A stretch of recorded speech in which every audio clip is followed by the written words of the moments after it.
Bienvenue, أهلا بحضرتك. Vous êtes le bienvenu. Bonjour, Bonjour, Monsieur Chérif. Une question générale sur l'importance du Parlement qui vient après tout ce vide parlementaire qu'a vécu l'Égypte pendant 2 ans. Il est sûr que c'est le plus important Parlement pour l'Égypte depuis 1952 et jusqu'à maintenant. Pourquoi? Parce qu'il vient après une 3e phase de la feuille de route approuvée par le peuple après la révolution du 30 juin et qui inclut aussi une nouvelle constitution et des parlementaires qui est en cours maintenant. On doit avoir hâte pour finir avec ce Parlement parce que tout le monde ne traite pas avec des États qui n'ont pas une vie législative saine. Alors, il s'avère nécessaire de finir avec ce sujet et nous avons plusieurs espoirs pour que nous ayons des électeurs et des élections et avec un taux de participation plus avancé parce que le Parlement qui vient après une base de populaire et restreinte est moins fort de celui qui vient d'un taux de participation élevé parce qu'il explique et reflète la majorité du peuple. Le nouveau Parlement envisage beaucoup de conflits, de litiges et de défis. En janvier, ça fait 5 ans que tous les aspects de la vie ont été stoppés, et ainsi que le tourisme et l'industrie et l'agriculture. Et il y avait beaucoup de tensions. Il y avait un problème pour le chômage. Il a beaucoup de responsabilités pour récupérer l'Égypte dans son bon chemin pour le développement global et réel, pour qu'on traverse vers un état de développement. Il s'avère nécessaire de déployer beaucoup d'efforts du Parlement et aussi du gouvernement et beaucoup d'investissements et qui incombe au Parlement un grand fardeau. En plus, les objectifs des 2 révolutions, c'est le Parlement qui doit les réaliser. La justice légale et qui n'a pas eu lieu jusqu'à maintenant et les gens ne la sentent pas. Alors c'est la première raison pourquoi les jeunes ont boudé les élections d'un degré très effectif, parce que la liberté et la justice sociale qui s'avèrent très importantes, le Parlement doit porter son attention à cela pour réaliser les objectifs des 2 révolutions qui doivent se réaliser à travers la Constitution et l'élection du président ainsi que le Parlement.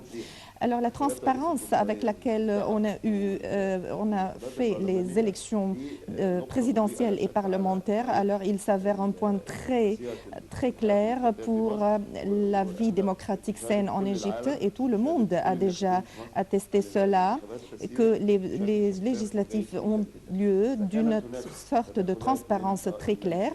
Il y a beaucoup, bien sûr, d'influence de capitaux.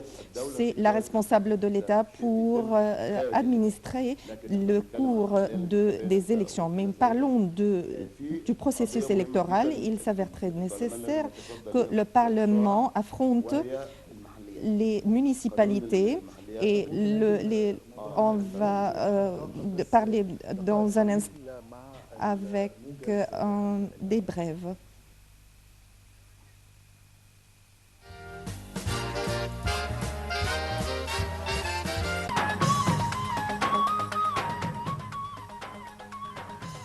Et on va avoir en direct notre envoyé spécial à Paris, Noha Aleh. Bonjour Noha.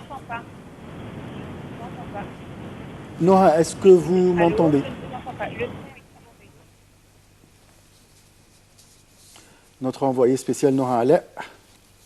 Apparemment, il y a un petit problème. On va essayer de la voir au fur et à mesure. Voilà. Noha, bonjour. Alors, dites-nous ce qui se passe à Paris, c'est-à-dire l'ambiance de cette conférence.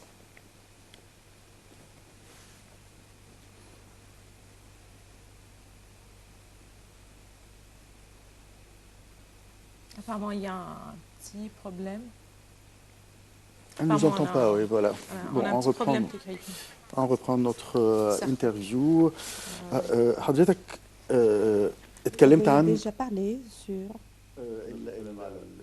les municipalités. Oui, les municipalités. Il y avait un point très important. C'est un défi qu'affronte le Parlement d'adopter une loi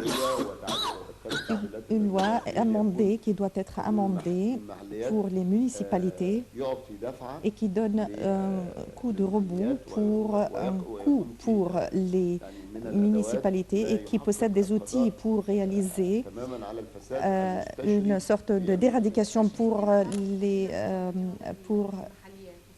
en ce qui concerne la municipalité et aussi le rôle du Parlement. On parle beaucoup de lois et qui doivent être amendées et nous avons besoin d'autres législations, mais nous possédons des lois et nous avons aussi les techniques pour les changer. Voici le Parlement qui est déjà affronté par des défis. Et il y a aussi, on parle des municipalités, mais en ce qui concerne les techniques ou bien le mécanisme pour changer, et la plupart du peuple qui s'oriente et il y a beaucoup de gens qui boudent aussi les élections. Jusqu'à quel point vous croyez que c'est un point efficace?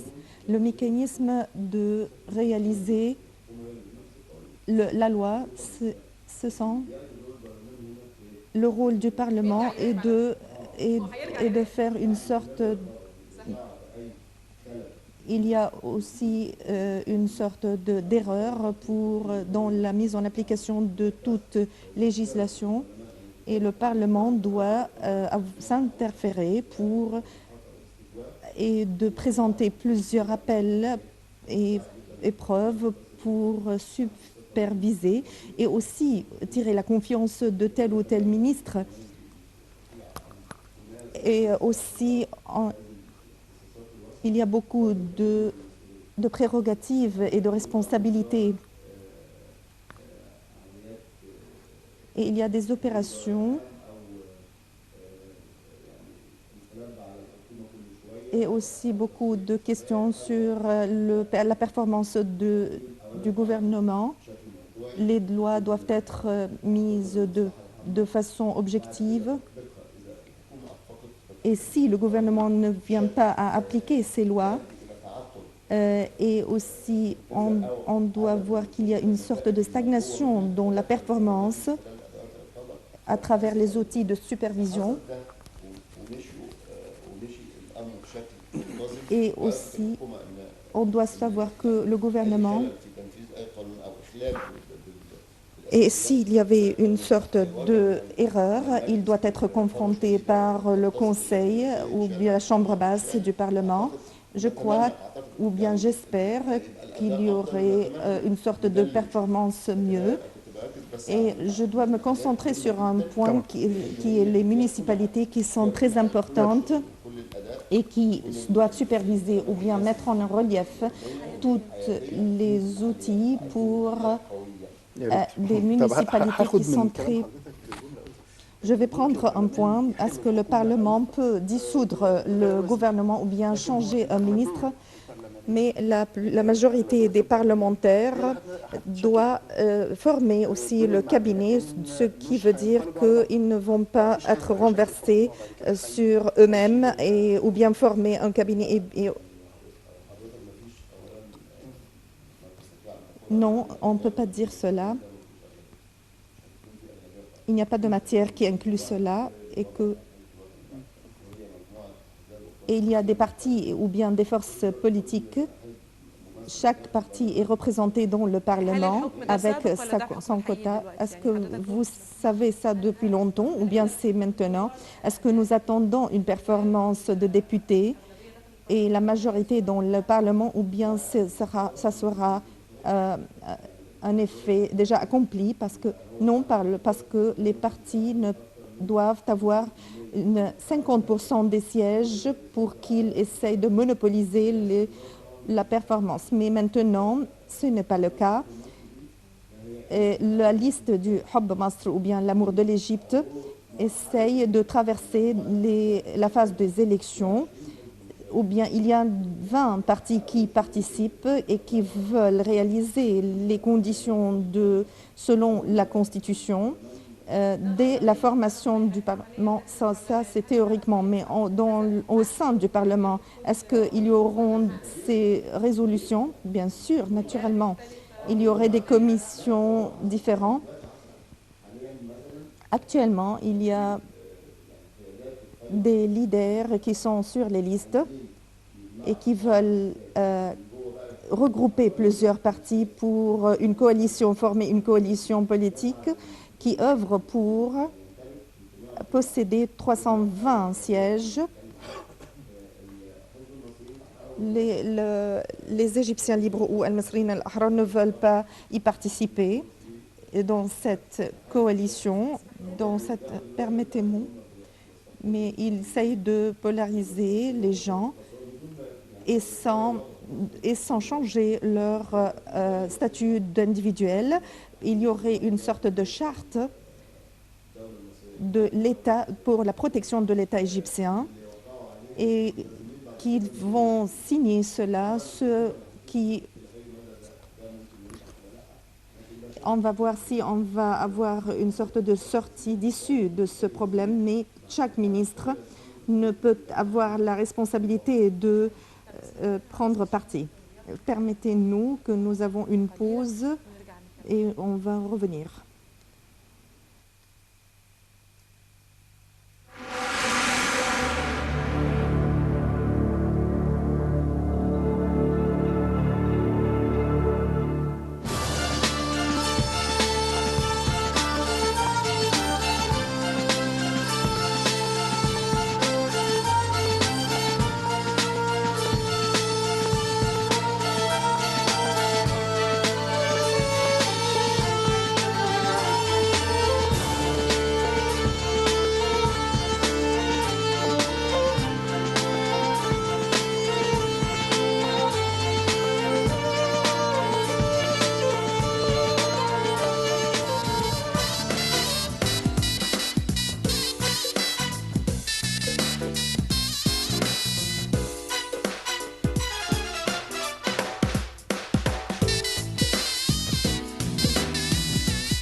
Voilà, donc on continue certes sur les législatives, mais on va faire un nouvel essai avec notre envoyé spécial à Paris, Noha Alaa. Noha, bonjour. Bonjour Noha, donc vous êtes à Paris, la COP 21, comment ça se passe chez vous à présent? Exactement, alors nous avons pu voir en direct justement l'arrivée des chefs d'État et de gouvernement. Là, actuellement, nous sommes en attente du discours du président français François Hollande. Alors, comme vous savez, il y a près de 150 chefs d'État et de gouvernement qui seront là aujourd'hui pour le lancement de la COP 21 qui durera jusqu'au 11 décembre.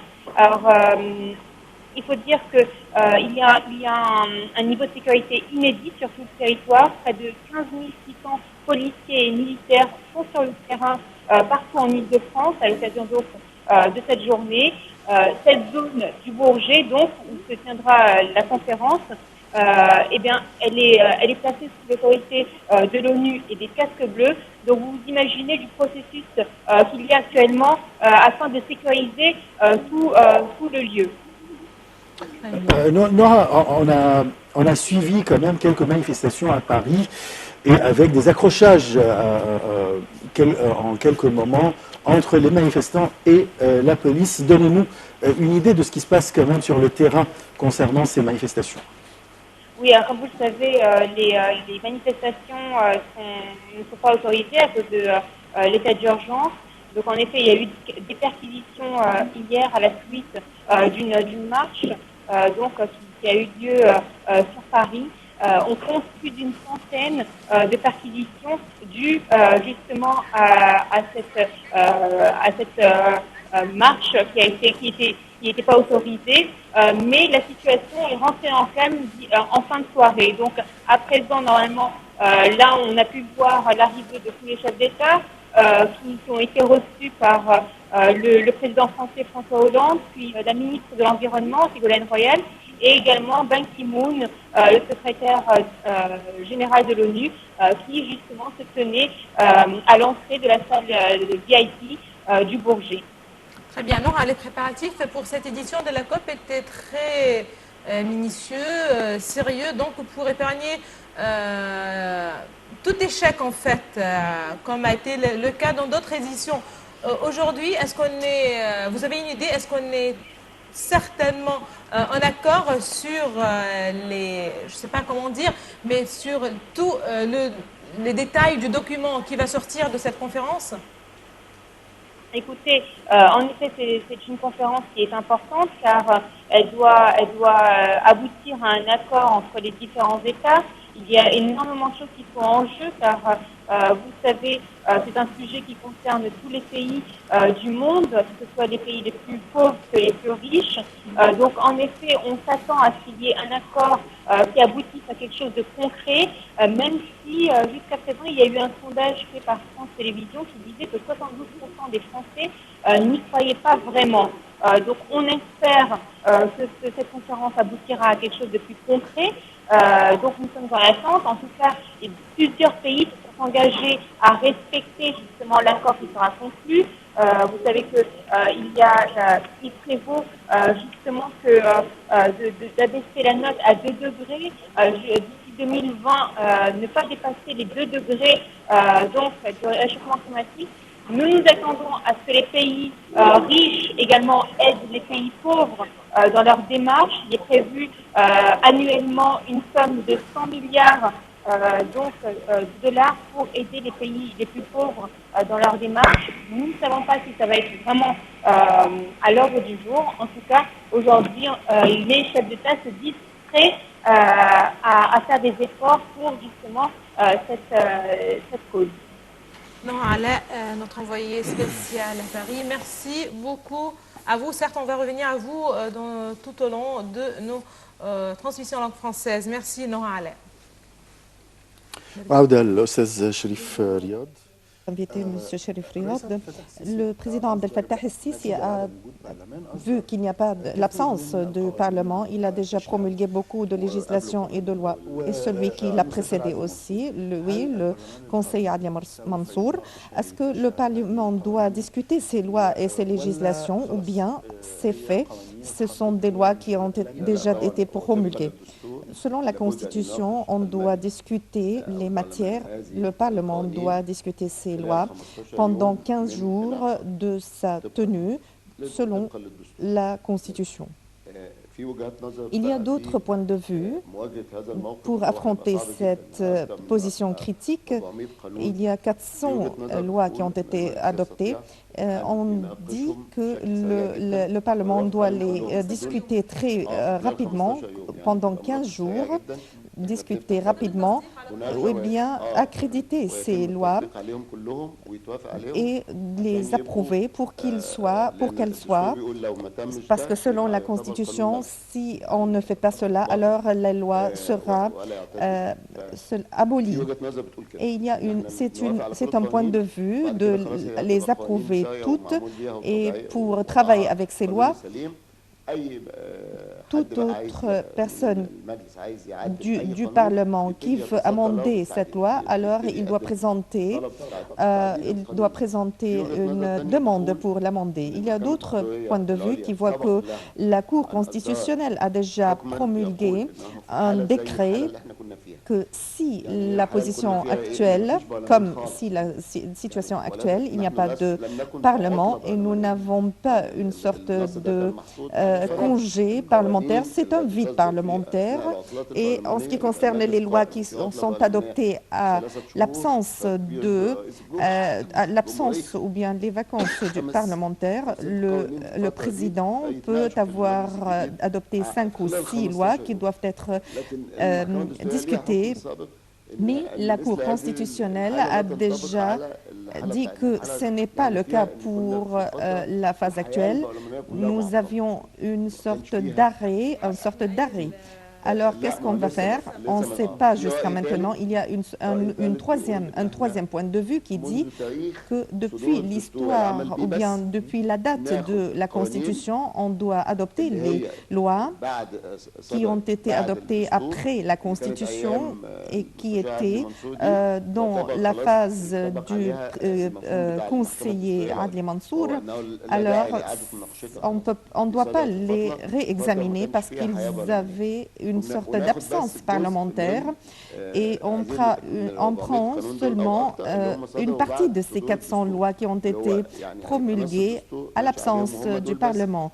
Ce ne sont pas seulement qui seront examinés et, comme je vous ai dit, très rapidement dans le Parlement et qui doivent être approuvés et mis en exécution et ont un statut très sain. Et le Parlement doit... Et on doit avoir des issues pour cette situation. On ne sait pas jusqu'à présent quelle est l'issue. On va voir dans les prochains jours. Monsieur Chérif, permettez-moi, puisque nous avions les images du sommet de la COP et notre envoyé a déjà parlé de cela. Le président Sisi va parler au nom des leaders africains.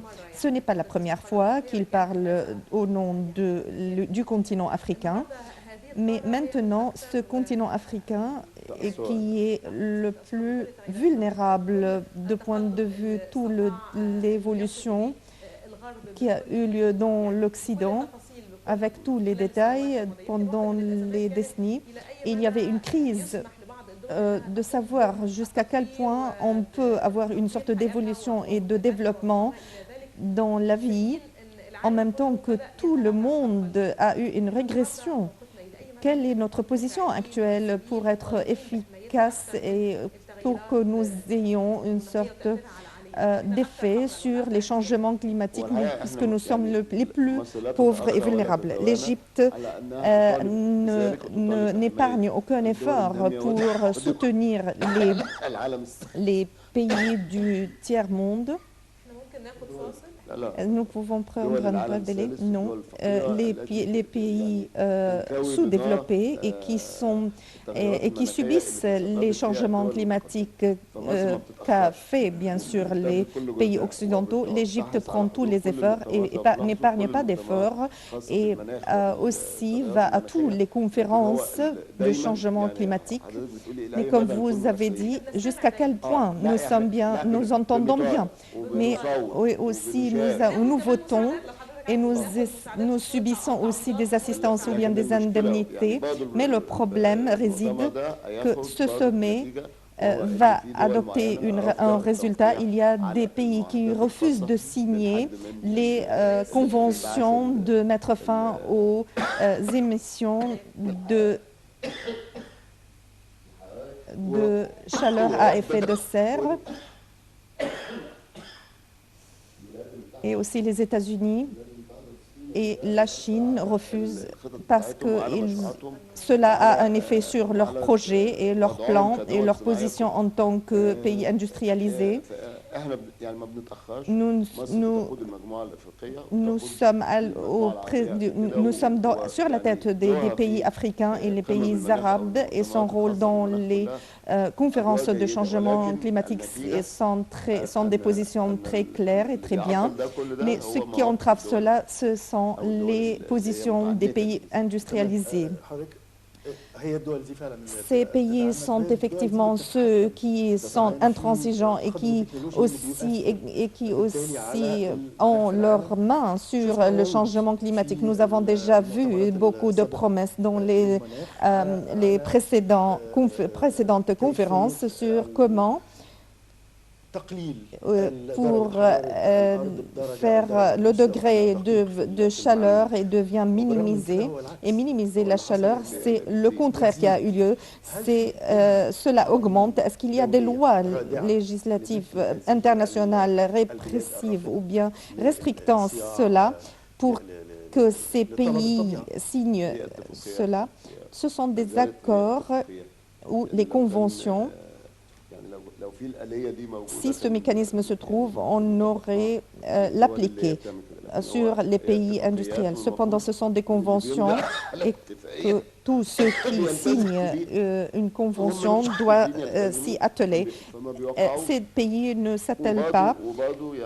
Et aussi, dans les premiers jours de ce sommet, il y avait beaucoup de déclarations issues des États-Unis. Alors pourquoi les pays se mobilisent? Il y a plus que 130 personnes, 130 États. C'est bien sûr le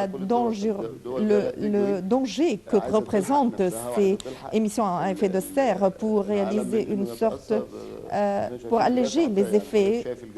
Vous savez bien sûr que le climat a déjà changé dans le monde. Oui, bien sûr, le Golfe est en train de subir des pluies torrentielles. Toutes les déjà... Mais est-ce qu'il y a une sorte d'entente sur... il n'y a pas d'entente sur les plans pour le développement. Si on prend la Chine, il y a beaucoup de plans pour 30 ans parce qu'elle veut l'occasion pour prendre dans les dernières années, depuis 1970. Oui, les États-Unis et la Chine, ils ont beaucoup de preuves pour ne pas s'atteler et sans aucune restriction. On doit attendre pour savoir quels sont les résultats du sommet. Ce sommet renferme beaucoup de discussions politiques et aussi le problème turco-russe et aussi le terrorisme et les émigrés. Tous les leaders du monde sont dans ce sommet et ont un objectif. Et nous avons déjà vu les tentatives du président turc pour avoir une sorte d'entretien avec Poutine, mais il n'y avait pas ou bien un refus russe. Le président Sisi, il doit rencontrer le secrétaire général de l'ONU et il va parler sur le terrorisme et qui s'avère, l'Égypte était le premier à mettre en relief ce problème qui va atteindre les pays européens dans un point très faible. Et cela a eu lieu déjà. Ils doivent savoir maintenant que l'Égypte, ce que a dit l'Égypte depuis des années, se réalise maintenant et qu'aucun pays n'est loin de ce terrorisme. Et nous vivons maintenant que l'Égypte avait beaucoup de perspectives. Lorsque nous parlons dans ce cadre et nous attendons qu'en marge du sommet, il y aurait beaucoup d'entretiens entre les leaders. Le président Abdel Fattah el-Sisi va voir le président français. Les relations sont très stables, mais il y avait eu quelques affaires. Mais ce qui a eu lieu pour l'avion russe et d'autres parties qui ont essayé d'investir cette affaire, quels sont les axes les plus importants qui doivent être sur l'agenda des entretiens. L'entretien entre Sisi et le président français est très important parce que la France et l'Égypte sont dans la même ligne et nous faisons face au même danger. Et la France comprend maintenant la position de l'Égypte qui essaye de lutter contre le terrorisme. Et ce n'est pas seulement un organisme, mais c'est un problème de terrorisme que le monde en entier doit résoudre. L'Union russe, ou bien c'est la Russie. Tout le monde a dit l'Union russe, mais nous avons 10 secondes seulement. La Russie, la signature de l'accord anti-nucléaire, de dénucléarisation nucléaire est une preuve que les relations sont très profondes et ne seront jamais ternies et que cela n'est pas inclus sur l'agenda, mais le président Sisi doit voir le président Sisi. Monsieur Cherif Riyad, je vous remercie infiniment. Je rappelle que M. Cherif Riyad est directeur en chef du quotidien El Akhbar. Je te remercie. Merci Achraf. Shukran, M. Cherif Riyad. Merci Madame, Monsieur, à vous tous de nous avoir suivis ce matin. Excellente journée à toutes et à tous. Au revoir.